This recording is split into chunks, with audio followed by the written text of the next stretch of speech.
Celine Evangelista rayakan Hari Ayah tanpa Stefan William dan Dearly.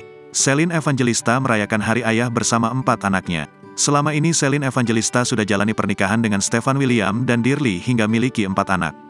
Dan di Hari Ayah, Celine Evangelista beri pesan pada 4 anaknya saat Hari Ayah meski tanpa kehadiran ayah mereka, Stefan William dan Dearly. Hari Ayah Nasional diperingati setiap tahun pada tanggal 12 November di Indonesia. Peringatan ini adalah bentuk pengakuan dan apresiasi terhadap peran penting ayah dalam pembentukan karakter keluarga. Celine Evangelista juga turut merayakan momen tersebut. Celine merasa, dia adalah seorang ibu yang juga berperan sebagai ayah untuk keempat anaknya. Maklum, ayah dari anak-anaknya sudah mempunyai kehidupan masing-masing. Menjadi seorang ibu dan sekaligus menjadi figur ayah secara bersamaan tentu bukanlah hal yang mudah. Namun, posisi itu kini sedang dialami oleh Celine Evangelista. Celine pun menyemangati dirinya sendiri yang sedang memainkan peran itu. Dia juga memberi semangat kepada perempuan-perempuan di luar sana yang bernasib sama dengan dirinya.